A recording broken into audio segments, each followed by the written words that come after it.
Welcome to another creepy review. Today we are looking at Freddy's Nightmares. What you don't know can kill you.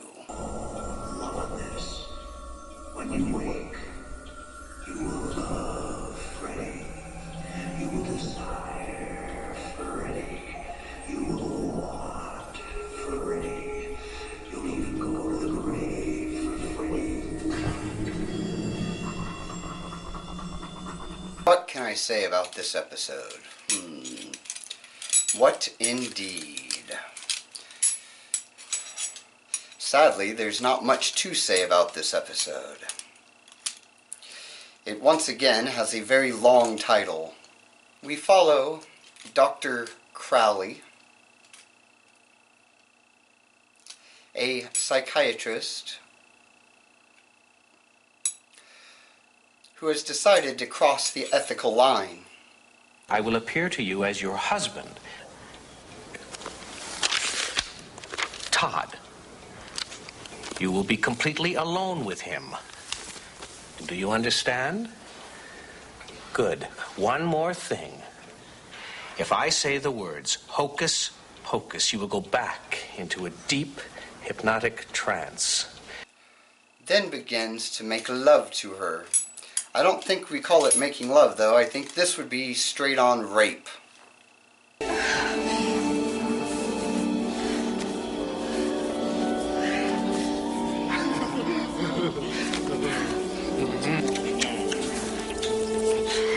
She's not unwilling. Plus, she'll forget the whole thing after the hypnosis therapy session. Once he's done with her, he can erase her whole memory. She'll have no clue of what happened. I mean, unless she can't walk straight for the next week, that might tip her off. Donald, I just wanted to... Sure. I've been to plenty of psychiatrists, and I don't know any psychiatrist, a real one, that's going to walk in to another person's office with the door closed. Usually therapy sessions are very intense. You don't want to disturb them. So I find this very unbelievable that Stuart would just go walking into the office. Yet he does, catching Crowley in the middle of his rape. Stuart, we've been through a lot together. You know me. I thought I did. You're not going to tell anybody, are you, Stuart? I don't know. I have to think. Apparently, his attempt to erase her memory didn't take. She's remembering the whole thing. She believes it to be a dream. Stuart is encouraging her to go to the authorities. Crowley knows that his goose is cooked. He must kill Mrs. Lowell. He can't do it himself, though. Luckily for him, in walks... I'm Derby Brown, a friend of Dr. Helen Veneers. I hear you can make a man do just about anything under hypnosis. Yes. Yes, I can. A dyslexic with a smoking problem. Whenever you take a puff of a cigarette, it will taste like human excrement. In fact, it will taste so bad that even the strongest urge to light up will be nauseating. Do you understand? Yes. What you doing, Granny? Making myself a new pipe. Oh, I got something here you want to cotton to. That banker fella gave them to me. What's that? Winston cigarettes. Try one, Granny. They is first rate. Well, if you say they're really good. Best smoking you ever had.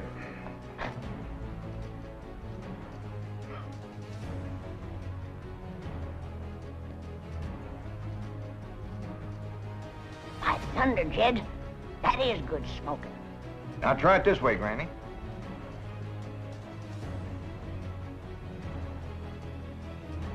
Tastes even better. They tell me these Winstons is the best tasting cigarette you can get. Well, I may put away my corn top. That's saying a heap for 'em. You know, Granny, there just ain't no way of saying how good a Winston is. You gotta smoke one to find out. Well, I can say this. Winston tastes mighty good. Like a cigarette should. I want you to do everything I'm about to say to the letter until you hear the word abracadabra. I notice you have an alarm on your watch. I want you to set your alarm to go off at 3 o'clock today. When you hear your alarm, you will do the following. That he must go to Mrs. Crowley's motel room and kill her. Kill Crowley. Or no, kill Lowell. Don't kill Crowley. Kill Lowell. At about 3 o'clock, Crowley calls Stewart into his office. That way, he has an alibi for when the murder takes place. Stewart, naturally, comes to Crowley, believing that Crowley had killed her.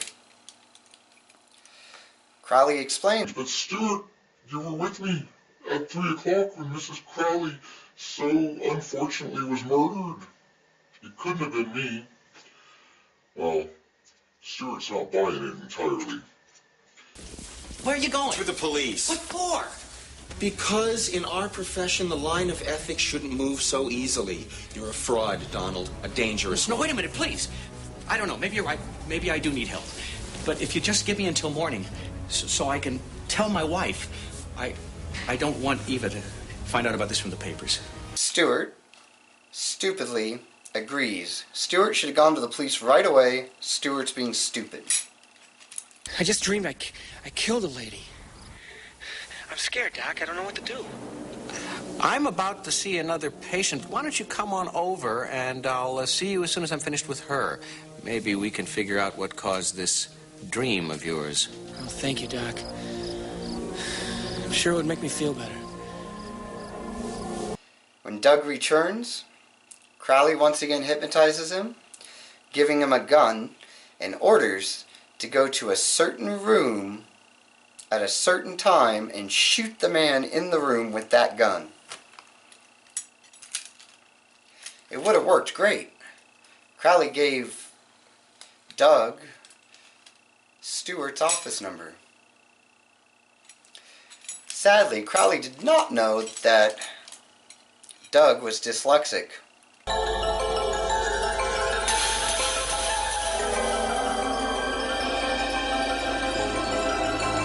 You're in the wrong office. It's, abracadabra.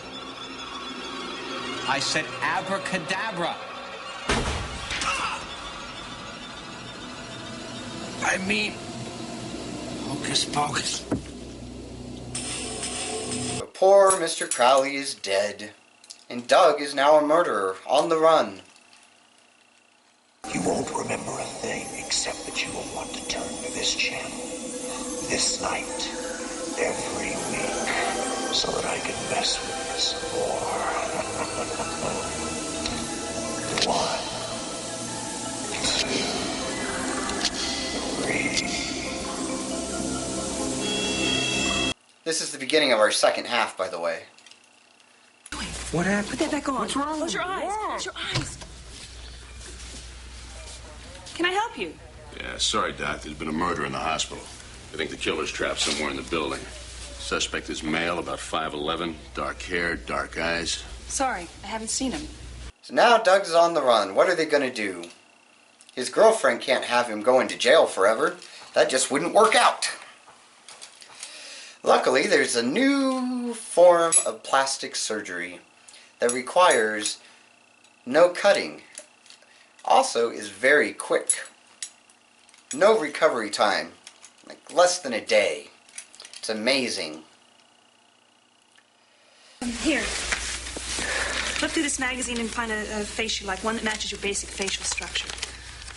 Well, what about him? He's pretty good looking. Kidding? Look at that flat nose. Don't you want a cute nose? Like him. Now that is a face. More his girlfriend picks out the face she wants, and snip, snip, away they go, changing Doug into a whole new man. Well, they should have read the paper a little bit, because the man that they turned Doug into is Vinny.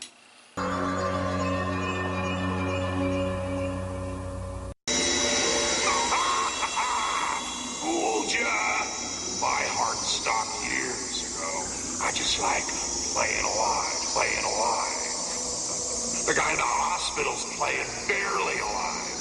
And when I get through with him, he's gonna be playing dead. Just so happens, Vinny is staying in Springwood at the same motel that Doug's staying at. So now Doug has the face of a man the mob is trying to kill. Well, of course, Marco, the stupidest hitman in the entire world, shows up to kill Vinny.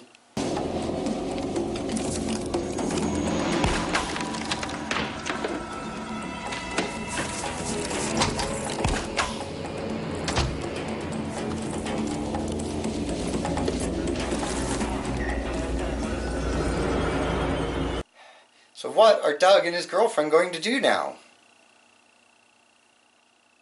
The only logical thing they can. They are going to lead Marco to the real Vinny so that Marco can kill Vinny, the mob will think Vinny's dead, well, Vinny will be dead, and they'll leave Doug alone. Come on, Marco. Hey, we're friends. We are.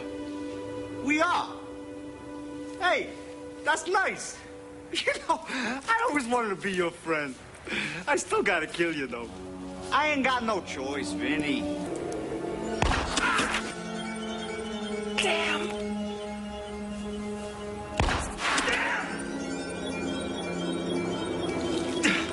Marco, if you're gonna kill me, will you do it already? What do you think I'm trying to do here? This episode sucks. It's stupid as hell. You got a psychiatrist rapist, a dumbass killer, and an even dumber ass non-smoking dyslexic. I would not watch this episode. It's not worth your time. Even Freddy's clips in this episode are stupid as hell. It seems like Freddy phoned it in. He's like, Freddy shows up and it's like, hey, here's something, something, blah, blah, blah. Watch the episode.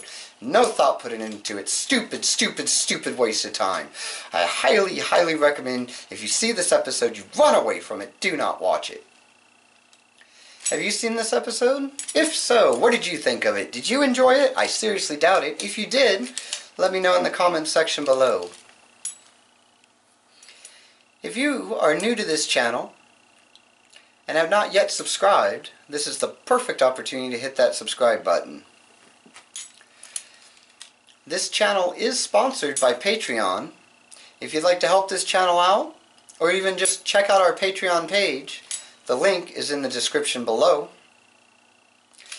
And until next time, remember to keep it creepy. Why best in perfection?